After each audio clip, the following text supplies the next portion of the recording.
이 남자는 누구일까요? 세상 여유 넘치는 표정으로 일본 예능에 출연한 남자. 그는 전설적인 인물인데요. 바로 BNF입니다. BNF로 불리는 이 사람은 1978년생으로 본명은 코데카와 타카시인데요. 오늘 영상에서는 타카시로 부르도록 하죠. 그가 왜 주식계에 미친 전설로 불리냐면 그의 이력을 살펴보면 알 수 있습니다. 그는 2000년 아르바이트를 시작하면서 2천만원을 모으게 됩니다. 사실 아르바이트를 하면서 2천만원을 모으는 것은 결코 쉬운 일은 아닌데요. 이것만 보더라도 그의 돈에 대한 마인드가 어릴 적부터 기본은 되어 있었다, 이렇게 말을 할 수 있을 것 같습니다. 그리고 대학교를 다니던 그는 3년 뒤 2003년에 본격적인 전업 투자자로 나서게 되는데요. 이때 그의 재산은 30억 가량 되었는데요. 이것이 가능했던 이유는 지난 3년간 그가 자신만의 트레이딩 기법을 완성했기 때문이죠. 놀라운 일이죠. 여기에서도 한 가지 굉장히 중요한 관점이 있습니다. 2천만원을 홀랑 도박처럼 투자를 해서 까먹는 것이 아니라요, 자신만의 트레이딩 기법을 완성하는 데 썼다는 것입니다. 그리고 재산 30억을 완성했죠.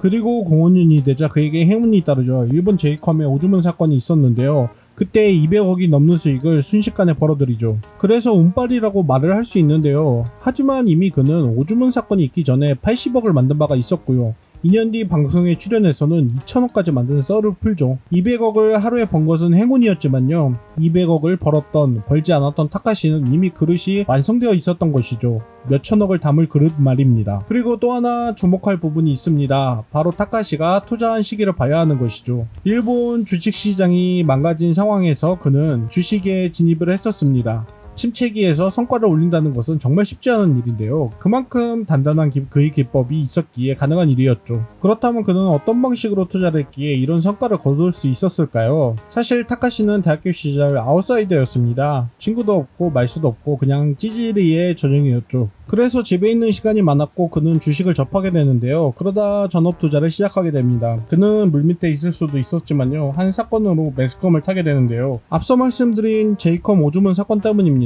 이 사건 같은 경우 증권사 직원이 실수로 미친 물량의 제이컴 주식을 매도로 올리는 바람에 벌어진 사건인데요. 딱 몇 분의 시간이었습니다. 62만원 주식을 한 주 매도해야 할 것이 1엔 62만 주가 쏟아졌습니다. 그러니 제이컴 주식은 바닥을 쳤는데요. 하지만 이후 실수를 알게 되었고 주문 취소를 넣으면서 주식은 순식간에 다시 치솟았죠. 타카시가 이 제이컴 주식을 놓치지 않을 수 있었던 이유는 무려 700개 이상의 주식을 모니터링하고 있었기 때문인데요.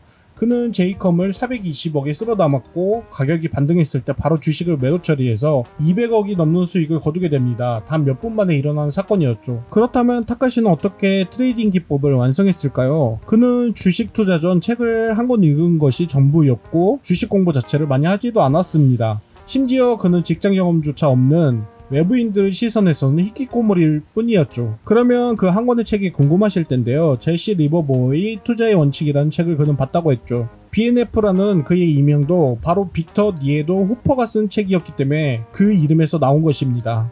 이제 본격적으로 그의 투자 기법에 대해서 이야기를 해보겠습니다. 그는 언제나 주식에서 강조하는 것이 손절입니다. 손절을 언제 치느냐가 핵심이라고 그는 말하죠. 절대로 자신이 정한 가격에서 주가가 떨어지면 기다린다거나 혹은 물타기를 하지 않는다고 합니다. 그냥 최대한 빠른 속도로 손절을 한다고 하죠. 그래서 그는 잃는 돈을 최소화한다는 것이고요. 이를 통해서 리스크를 줄여나간다고 합니다. 대신 그렇게 뺀 돈의 경우 상승하는 종목에 태우면서 손실을 메꾸고 수익으로 방향을 전환한다는 것이죠. 쉬운 말인 것 같고 기초적인 말인 것 같지만요, 이건 정말로 엄청난 마인드 세팅입니다. 소위 우리가 주식을 할 때 가장 못하는 것이 바로 손절이기 때문이죠. 하락이 되면 1분만 기다리면, 하루만 기다리면, 일주일 뒤 혹은 한 달 뒤면 주가가 돌아오지 않을까? 이런 생각이 머릿속을 급습합니다. 본전에 대한 본능인데요. 그는 이런 본능을 철저히 숨기고 있는 것이죠. 반대로 수익을 볼 때 타카시는 선을 정해놓지 않습니다. 10%의 선을 정해놓고 그걸 먹었다고 수익을 실현하거나 그렇지는 않다는 것인데요. 대신 분할 매도 기법을 사용한다고 하죠. 시장의 흐름과 차트의 흐름에 따라서요, 매도하고 싶은 타이밍마다 분할로 매도를 했다고 하죠. 그러니까 손절은 최대한 빠르게 치고 수익은 길게 가져간다는 것입니다. 그리고 타카시는 장기 매매를 하지는 않았는데요. 확실히 개미왕들이나 혹은 투자의 귀재라고 불리는 인물들은 단기 매매를 중점으로 하는 경우가 많죠. 그래서 장기 투자를 할 때 보는 다양한 지표들이 타카시에게는 큰 의미가 없었다고 하죠. 대표적으로 대표적으로 PER과 같은 지표들인데요. 이것도 대단한 부분이죠. 수많은 전문가들이 수많은 지표들에 대해서 분석하고 예측을 내놓기도 하는데요.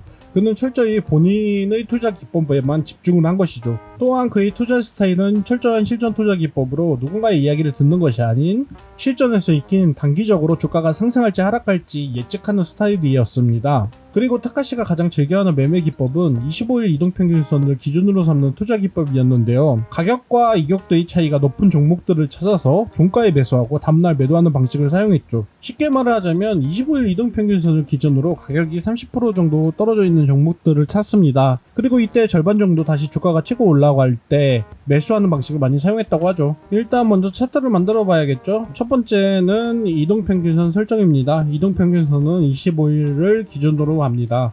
그리고 RSI를 설정합니다. 여기에 MACD도 추가로 설정을 하면 되죠. 그 뒤 이격에 따라서 거래를 진행하면 되는데요. 물론 당연히 해당 종목이 하락 추세인지 또 시장의 상황은 어떤지에 따라서 매수 선택도 달라집니다. 단순히 뚝하고 이격이 떨어졌다고 해서 단순히 매매를 하지는 않습니다. 또한 볼린저 밴드를 사용해서 매수 시점을 파악하기도 하는데요. 이 또한 내용은 다음 영상에서 자세히 다루겠습니다. 또한 주가가 완전히 떨어지더라도 반대 매매를 통해서 수익을 거두는 경우도 있는데요. 하지만 이것은 초보자들이 접근하기에는 매우 어려운 영역이라고 할 수 있습니다. 타카시는 실전을 통해서 흐름을 읽는 능력이 생겼다고 볼 수 있죠. 타카시 같은 경우 가장 중요한 부분은 트레이딩을 할 때 절대적으로 기준을 지킨다는 것이죠. 결국 매매 기법은 셀 수 없이 많지만 흔들리지 않고 하나의 기법을 내 것으로 만들 수 있느냐가 가장 중요한 핵심이라고 볼 수 있겠습니다.